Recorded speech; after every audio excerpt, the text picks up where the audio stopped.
Well, I'm from Denver, Colorado. My whole family is. My father founded the Westminster Law School there and was dean for 15 years. And it was a very high life, a very happy life. And like all Coloradans, we had a little cottage in Estes Park, and we all had our own horses, and it was just wonderful. Mom was a wonderful singer. She had a gem of a soprano voice. And my brothers played the guitar and sang. And my father was the only one who really couldn't carry a tune. And when we'd go to church, we'd fill up a pew, the whole family. He loved to sing, but he couldn't. And he was singing Jerusalem, la, la, la, la, la, banging on this pew in front, and I was so embarrassed. I wanted to tell him to stop. Didn't dare. 2 older brothers that I chased after my whole life, it seems to me. They would try to get rid of me, and I'd turn up. You know, I wanted to be with them. They were like gods to me. And one time, they put me in an orange crate and carried the crate around the neighborhood and said it was a music box. And if you gave a dime, they'd play anything you want. And I'd sing. You know, they'd knock on the box and I'd sing. That was my first professional appearance. I was always singing. Must have been very annoying to people around me, but I always did. And I have a kind of memory that's like a tape recorder. If I hear a song, I can do it again maybe an hour later. Music has always been my biggest part of my life, actually. From the time I was in that orange crate, you know, I've been singing. Somebody heard me doing that, and they got me a job on Denver's main radio station. And the first time I went to work, they stood me on a piano stool facing the mic. And of course the piano stool started turning, and I started turning, and it was fine with me. And that didn't work on those old-fashioned mics. I mean, you have to be right into it. So they had to appoint a special man, another salary, just to come out and keep that piano stool from turning. That was my first commercial job. And how old were you? 3. Well, I'd already had my debut in the orange crate. I mean, my repertoire was set, pretty much. Well, I wrote a play, which astounds me now. I mean, I'd never even seen a play on Broadway, but I wrote a play. And I charged the neighborhood, and they all came, of course. I mean, we had a friendly neighborhood. It was lovely. I was 5.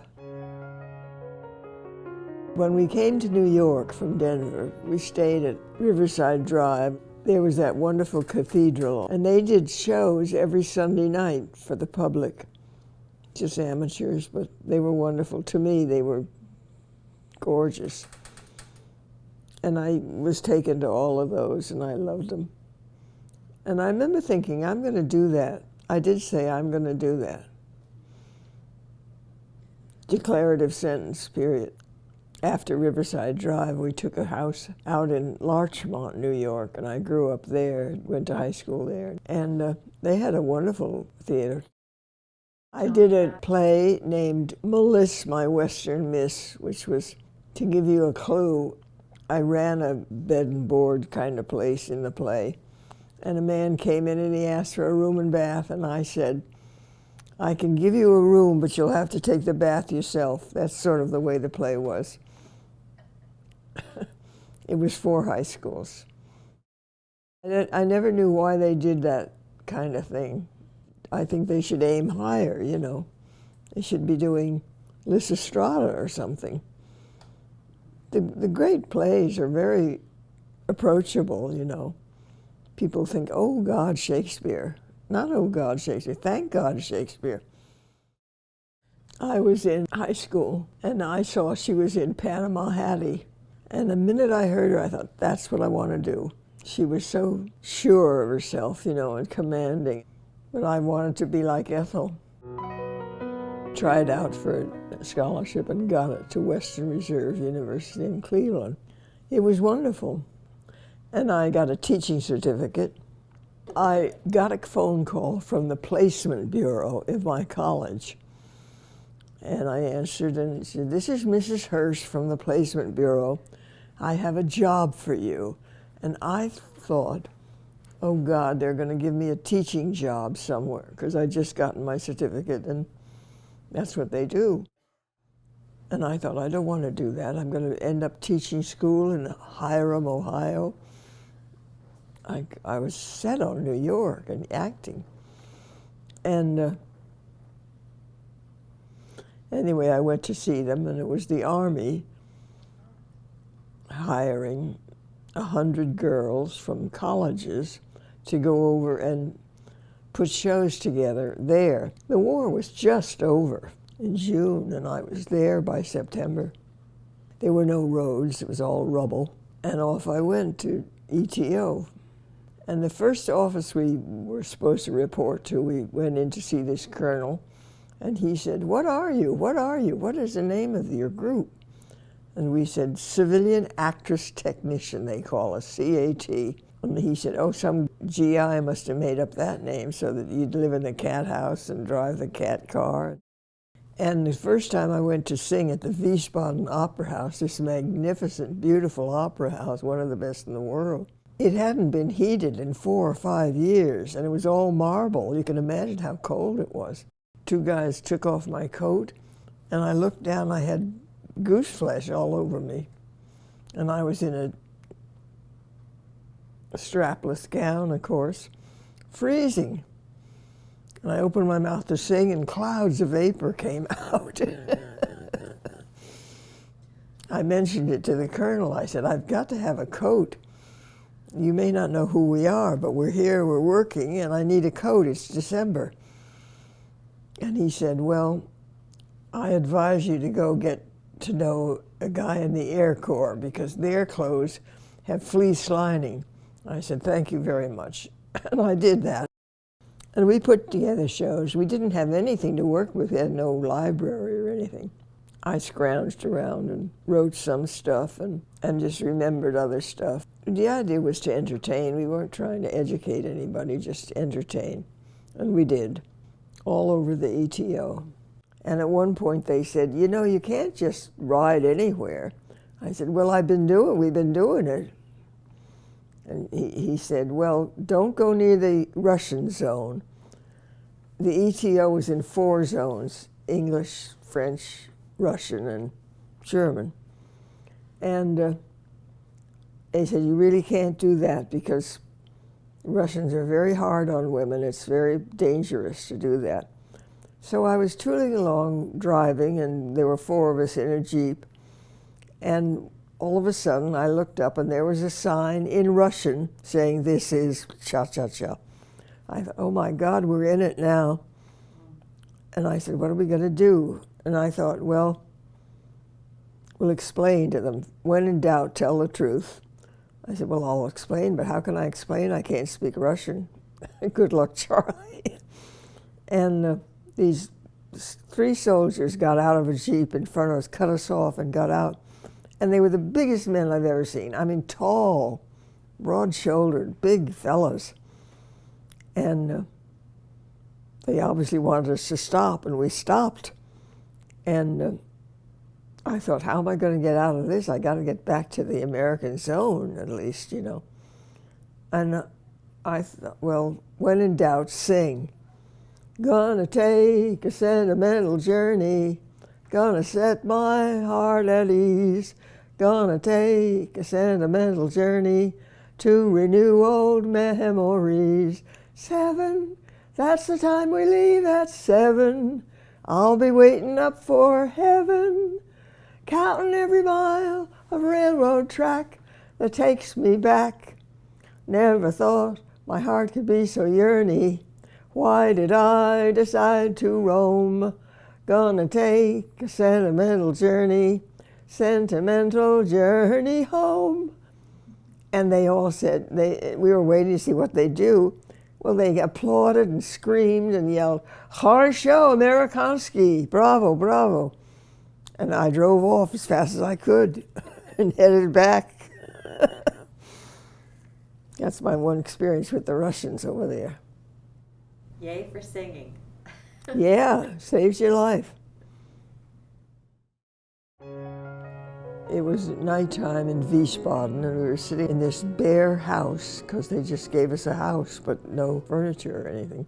We started talking about what we'd done there, and I said, why don't we do it at home? I want to go home. Don't you want to go home? All we need is a truck and a couple of cars and people. So we started. And the first tour I made was the hardest, of course, to establish it. I went with one GI. He and I got in the car and started it. And I remember my mother made a picnic lunch for us as we saw us off. And we had finished it by the George Washington Bridge, which isn't very far. Well, it was hard because of being a woman. I couldn't cash a check anywhere for years, and I was out on the road working to put this thing together. We covered 16 states twice a year, this company of mine. We'd start in New York. I always had a New York director and New York designer. I mean, it was classy. It wasn't just thrown together by any means.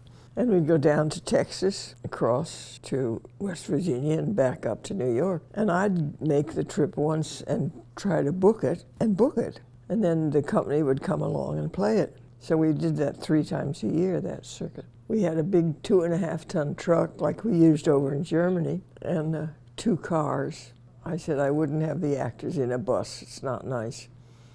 2 cars. And the big breakthrough came in Kentucky. I came to know, I didn't know this for all my Phi Beta Kappas and all that shit, that America was really 2 things. It was white and black, you know. And I realized there were all these land grant colleges, which were black, that had been established, and then nobody paid it. Nobody sent them a book. Nobody did anything for them. And we'll play there. So I went to the land grant college in West Virginia, and this very elegant, lovely president ushered us in, and we sat down and talked. And we told him everything about ATO and how we'd been working. And he said, well, I tell you, since the United States won't subsidize this, and they should, I'll see if the state of Kentucky can. And he picked up his phone, and he called 5 friends who were presidents of colleges, and I had 5 bookings. Boom. I just could have kissed him. It was wonderful. But times were very strange. I mean, it was an eye-opener for me because, like, we were playing Memphis. Now, that's a big city in America. And I was in my costume already. I was in the play, too. I thought, I'll just check the lights one more time. So I leapt off the stage, hit the floor, broke an ankle. The dean was very nice. He came down and he kneeled beside me on the floor, and he said, I'll drive you myself to the hospital, Peg. I said, oh, you don't have to do that. Get me a cab. He said, no, I'll drive you. So we set out, the president of the college, black, and me, in a car, and we got to the hospital, and there was a soldier with a rifle yet at the gate, barring the way. And the president said a few words. We were from such and such a college and had to see the doctor. And the guy said to him, well, you'll have to go around the back, boy. And here's this man who just called 5 colleges for me. It was horrible. But we had to go around the back, and we did. The president tried to say, it's not me, it's Miss Murray, but there was no way of explaining anything. Black is black and white is white. Well, they told me there was a rally for civil rights, and I said I'd be glad to go. And I said, where is it? They said, oh, it's in the tobacco building, the house, the tobacco warehouse. And they pointed in a vague direction, and I started off. And all the roads were so narrow, and the corn, or whatever it was so high I couldn't see anything but my little niche. And I kept going, and there were no lights at all, and it was Alabama. Not too fond of it anyway after my experience. And I was in this room, and we were all jammed in, an enormous number of people in a small room. Our thighs were touching, you know how that is when you sit on a bench and you're all jammed in. And the leader said, "Now, ladies and gentlemen, I have a wonderful announcement to make." And he said something about heaven sent. And I thought, oh, he's talking about God is coming, or so. I didn't know who he was or anything. And we have this wonderful messenger from heaven, something like that, he said. And I was waiting for angels to come down the aisle, and I heard this big bass. Just like a tree planted by the water, I shall not be moved. And he's coming down, and here's this giant of a man. He was tremendous, big, broad-shouldered, tall. And he'd been traveling, clearly, because his suit was all wrinkled. And he stopped at my row. And I went up, and I looked at him, and my heart went baroop, baroop, baroop. And I just joined in, and we sang. And I thought, oh, I can say I sang with Paul Robeson now in the aisle. It was wonderful.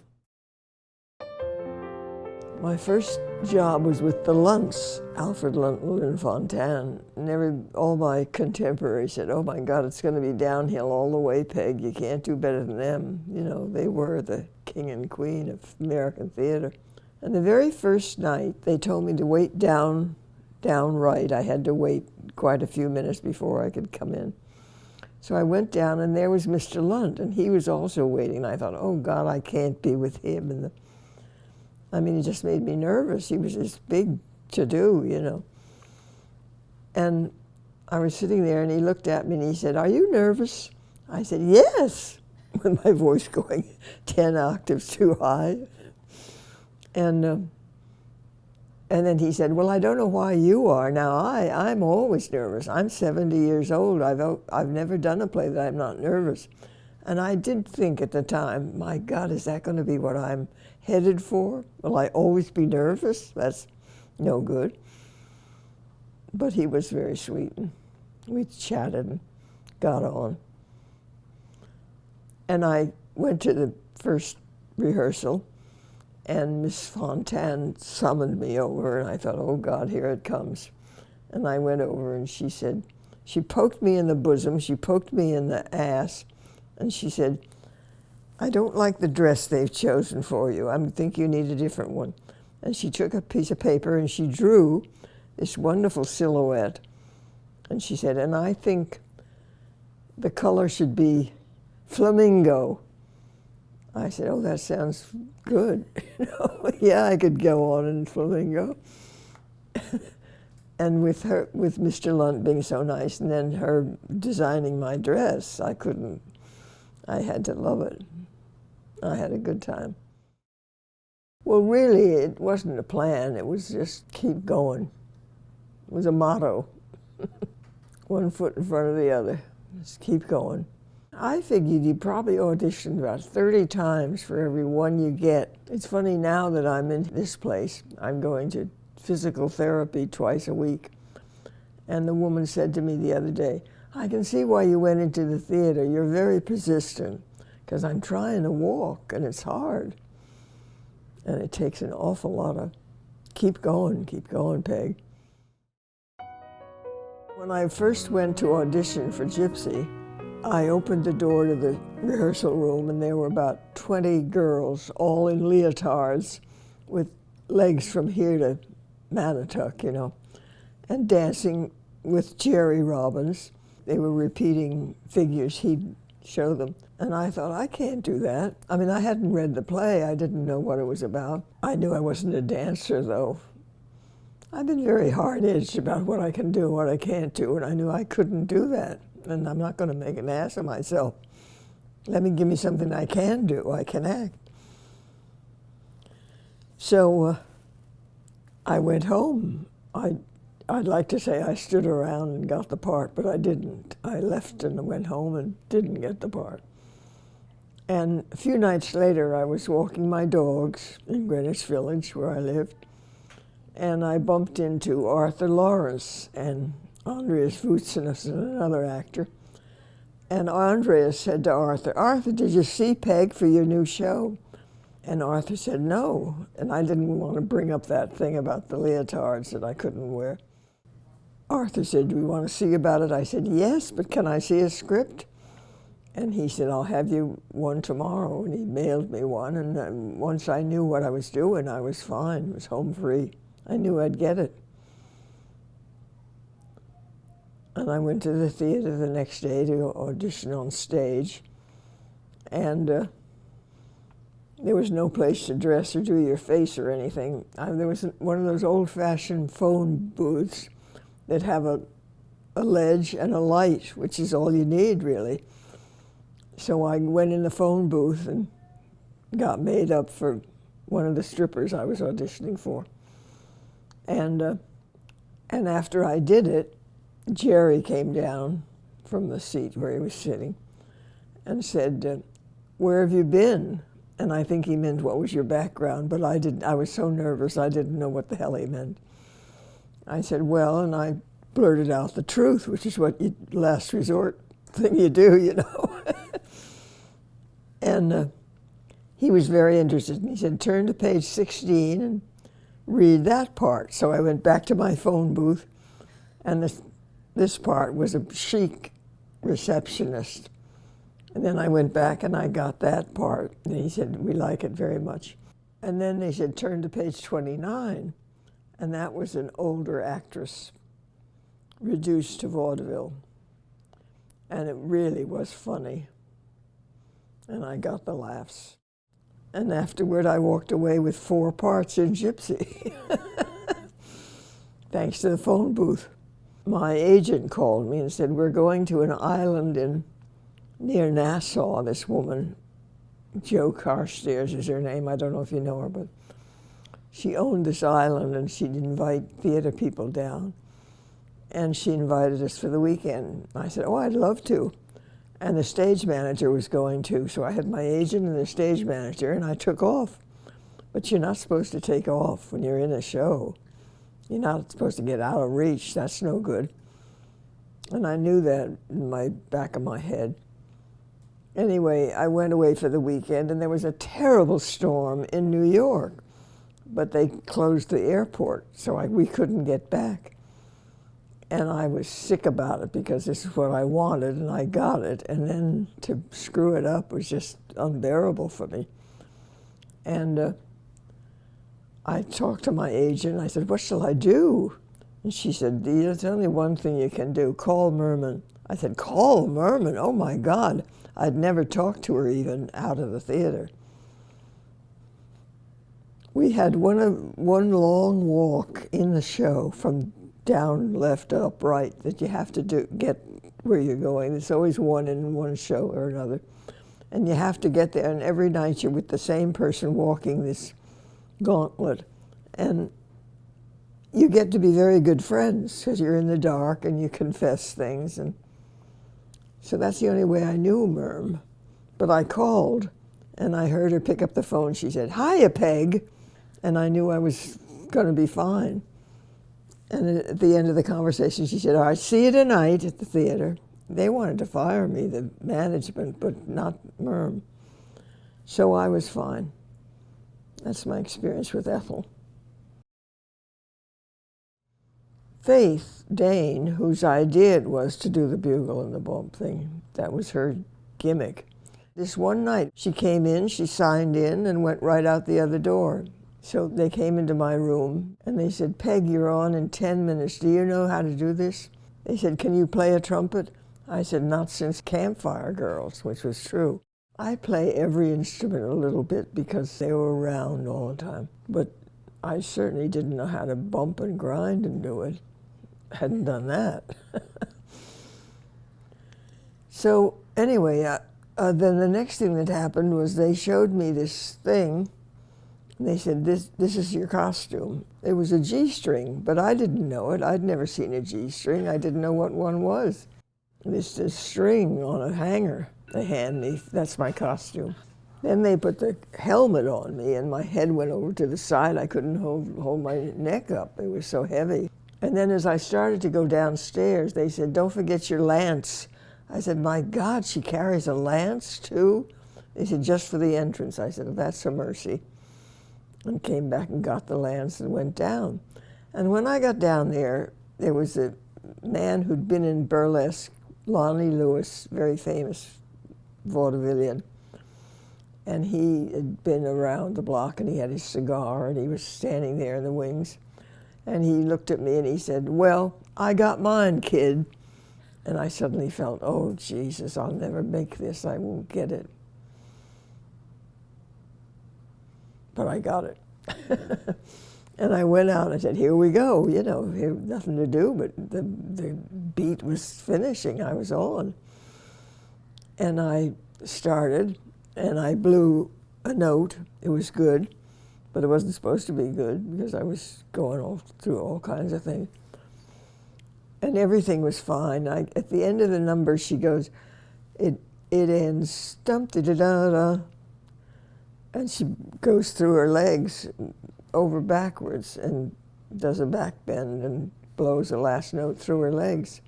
And I saw Milton Rosenstock, the conductor, and he had his glasses on to one side and his hair pulled down, and he was going like this. He was scared to death what I was going to do.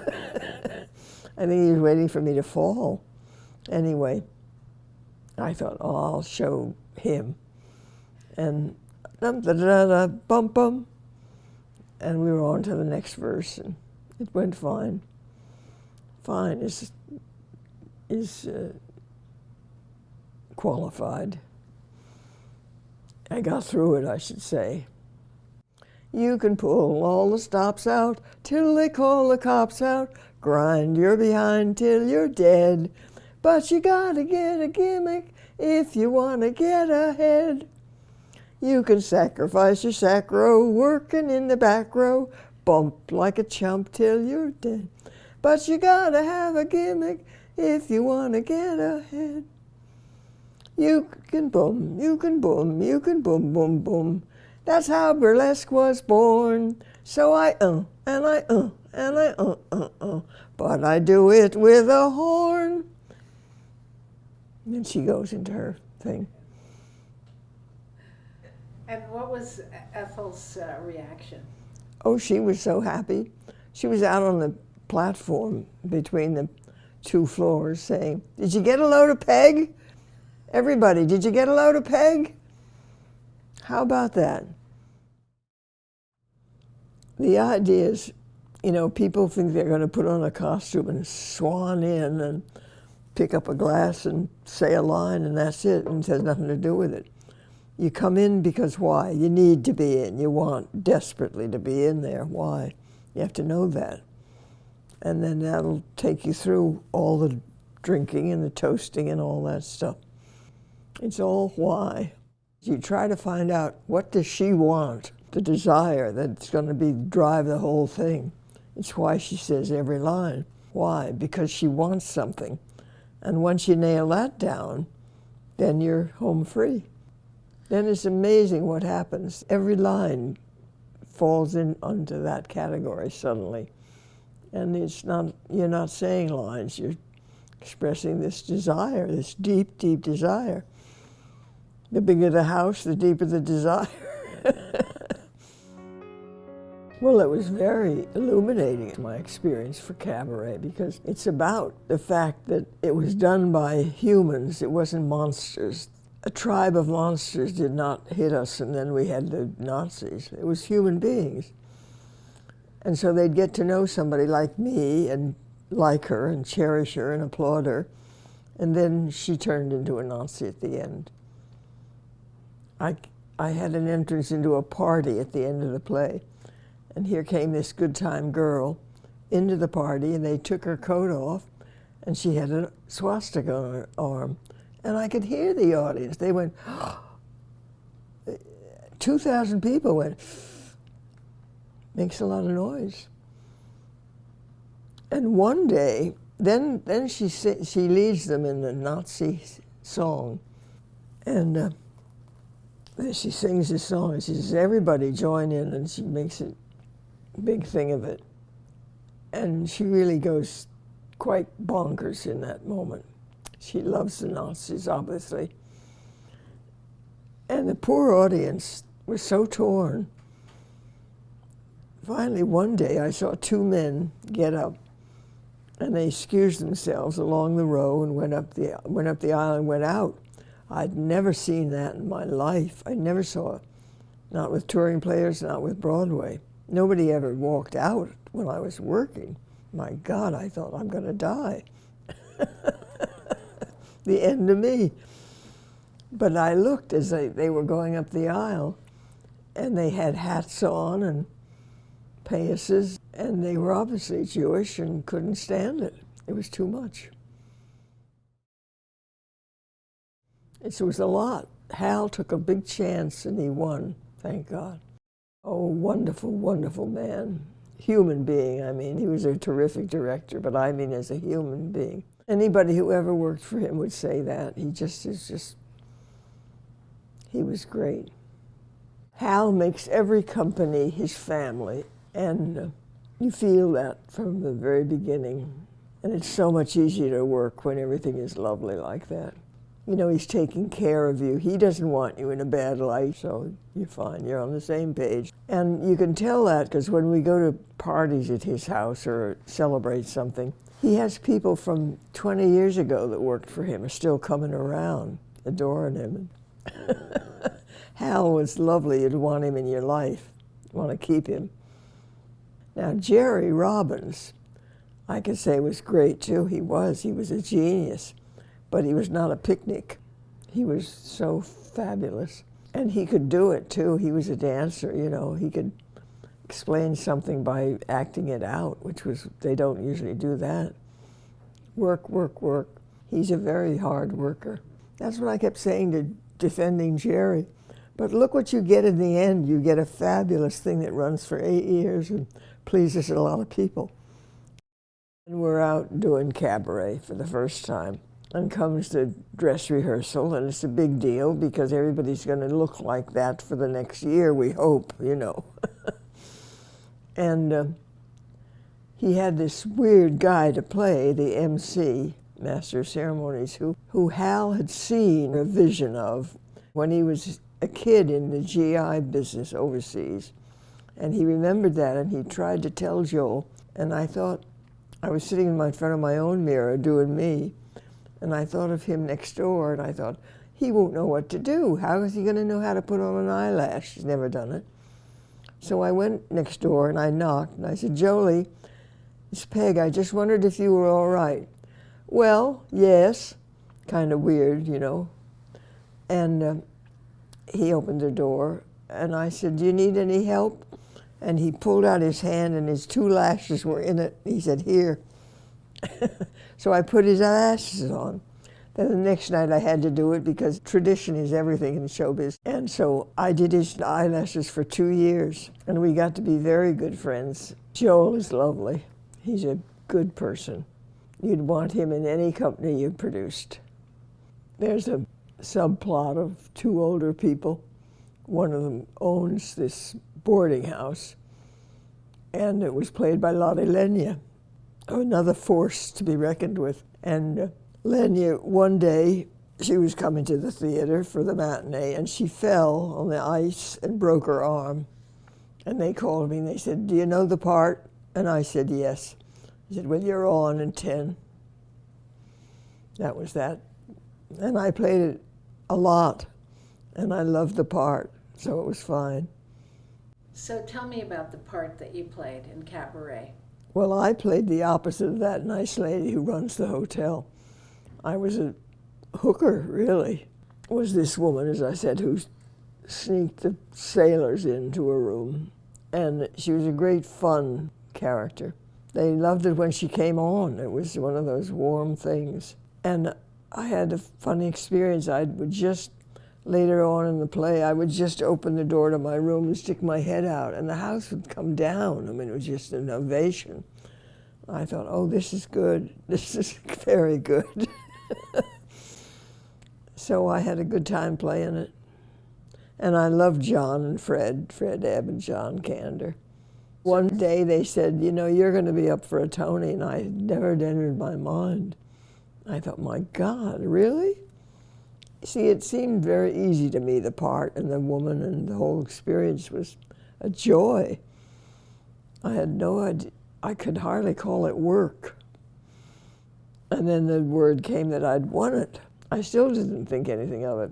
There's a saying in the theater, "Oh, you won a Tony? Congratulations. That and 25 cents will get you on the bus." We're very hard. They gave the award at the Schubert Theater, which is on Schubert Alley, which is the crowdedest block in New York City, really. And we all came out at the same time. We all needed a cab, and you couldn't get a car through to save your life. And we all had 24, we each had 24 roses, long-stemmed. And there was this little group of rose-carrying actors who'd won. Couldn't go anywhere, we were just standing there. We'd all called for a limo, but you can't get limos in. And if you do, you can get one, maybe, not two. And there we all were. And my date, I was dating this lovely guy who was a longshoreman, actually, by profession, but he liked to act, and he did it on the side. And he said, what we need is a tall, thin bus to go up on the sidewalk and get us there. I said, where the hell are you going to get that? And looked up, and there was a car coming down the sidewalk, a tall, thin car, little jalopy. And I stopped it, and we talked to them, can you take us to the plaza where the party was? And he said, I guess so. So we got in, me with all these damn roses, and we were going down the sidewalk to get to 9th Avenue to get across town. And I heard, Peg, Peg, frantically. And I turned around, and Liza Minnelli was running after us. Please stop, take us, take us. They were stuck too, of course. So Liza and her date got in with her roses, and there we all, it was a circus car. It was terribly funny. And you know, you're so dressed in your hair and everything, and there we were all jammed in this little, thin, tall car going down the sidewalk. Broadway in the streets. Hal Prince asked me if I'd do some work for John Lindsay, who was then mayor. I said I'd love to. I liked him, and I'd read about him. So I did that, and then I found when I got the job and started in on it that here were all these young people, black and white and every color. They didn't see theater in New York City, the great capital of our culture, and they never saw a play. That bothered me terribly. I got a truck, just like I did overseas, and hired people, and we went out to disadvantaged areas. I got all the Broadway to chip in, and each show sent a contingent. It was a wonderful, wonderful thing because everybody got together. And we played weekends in courtyards and alleyways. And the theater has always been a bridge to things, you know, ideas and people, and I think that should be carried on. But you have to go where the people are, not just those few that can afford Hamilton, you know. We have to get it out to people. And it's so appreciated, my God. I think I made a difference. I did 5 movies. One with Burt Reynolds, which was a lot of fun. It was about country music, and he's a big fan of country music. And I am too, actually. And when I arrived at the meeting place, Burt met me himself, and he said, I have bad news. And I thought, oh God, here we go. And he said, the girl who plays my love interest is in the hospital. We were in Tennessee, and we'll be here for a week before we even start shooting. I'll take you out every night to hear country music. I thought, oh. I played fiddler a lot. I counted the times one time, and it was something like 27,700 times. I never got tired of it. It's a beautiful, beautiful play and wonderful piece of literature. And every page there's something worth hearing. It's human and true. I did Mame with Annie Miller, which was a great success, but I couldn't do that 27,000 times.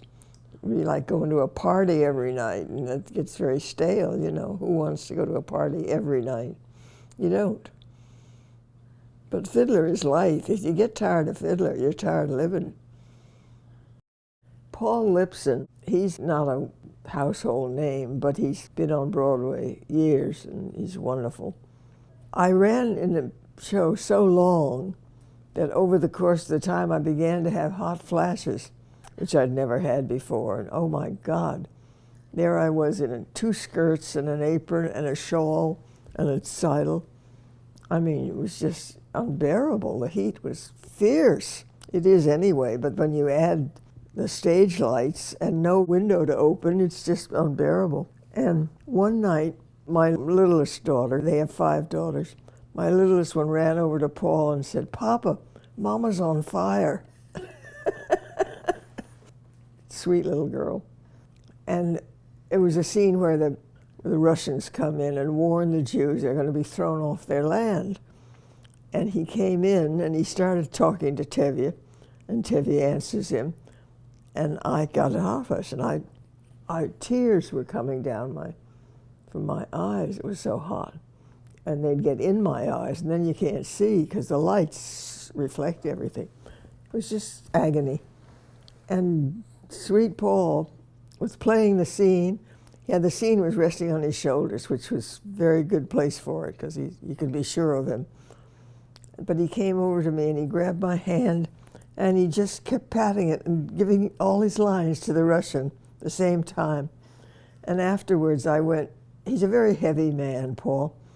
And afterwards I went into his dressing room and I said, "Paul, that's the nicest thing anybody ever did for me on stage, or ever will do, I'm sure. Thank you so much." And he said, "Oh, that's nothing. I just was so glad to see somebody hotter than I was."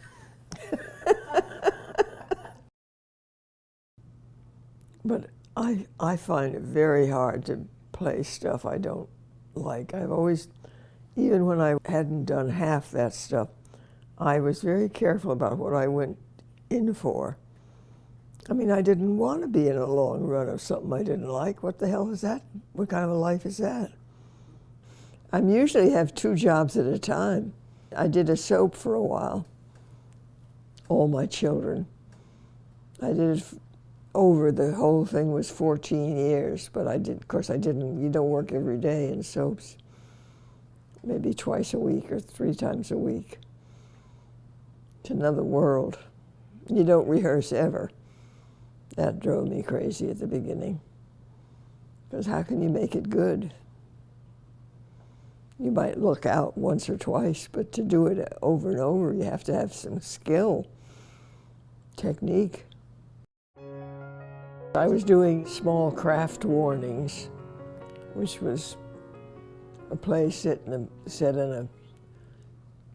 a joint along the waterfront. And the small craft are the humans, of course. And they thought it would be wonderful. We'd been running for about a year. If we'd asked Tennessee to play a part. Wrong. Anyway, they did, and he was dying to do it. And he loved the company. He loved his own work, which is good. He should. It's wonderful. And he came in. He played this guy who's drunk at the bar and goes on and on. It's very Tennessee anyway.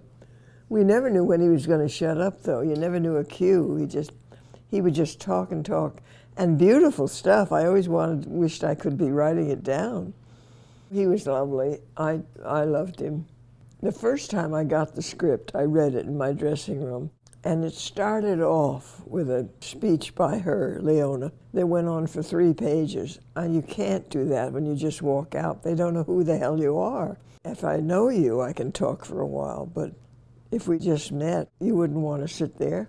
It was a wonderful speech. I'd love to do it, but not out of the box like that. And I said to my agent, this is just so wrong. And she said, well, what are you going to do, rewrite Tennessee? I said, no, no, no, I'm just saying this is the wrong thing. And she said, why don't you talk to him? He's there in the theater. Again, I thought, talk to Tennessee? Who am I to, especially to go in and tell him his speech is too long? I don't think that's too good.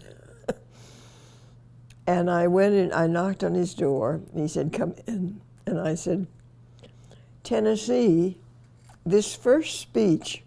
And he said, it's too long, it's too long. I said, well, I wasn't going to say that. Well, I was, but I didn't want him to know it. Cut it, he said to me. And here's Tennessee telling me to cut. He just meant me cut his play. Couldn't believe it. But that's the way he was. He was very generous. And we were going to open Small Craft Warnings in Chicago. So there we were. And I thought, well, I'll help him get situated here. And I sat down with him and I went over everybody who was the mayor of Chicago and who did this and who did that and who came from it, so that he'd have something to say, because I knew they'd ask him to speak. Well, after going through all that, looking up everybody in Chicago and telling him about it, which is hard enough, we arrived at the thing and we were ushered into the foyer, and he looked the crowd over and he said, "Hog butcher of the world." Making an instant hit, of course. God. He was undependable, but wonderful. The second one was A Lovely Sunday for Crev Kerr. That was the one that ran longest of these three. It was beautiful. Shirley Knight was in it with me, and we did very well together. And then the third one was his last play he wrote. He wrote it while we were in Chicago, as a matter of fact. It was called A House Not Meant to Stand. And that's kind of a blow if you're going to the theater to have that title staring you in the face. Because the house is you. He was a strange guy. Dear and sweet, but you know, he has that angle where something's very, always a little off. He'd get very low and be miserable, and I knew it. I just knew it. I didn't know him, but I knew that. And I said, Tennessee, I know a song about Tennessee. Would you like to hear it? And he said, oh yes, sing it, sing it. So it was something I learned in 5th grade, and it went T-E-double-N-E-double-S and double E is Tennessee, and that's the place for me. But I changed it to that's the boy for me, of course. And every time anything would go wrong or he'd get blue, and he'd always say, Peg, sing the geography song. And I'd go through that thing. He loved that. I've done a lot of long runs. I've been lucky that way. Long run is important to me as an actress. You've got to get them, you know the story. If you're booked up, you probably will get a job if you go for it. If you're cold and hungry and home alone, you won't get it. It really doesn't make any difference. My joy is the work. I happen to love my work, and I'm good at it, thank God, so I'm fine. That's all I want in the world. I'm doing what I wanted to do all along the way.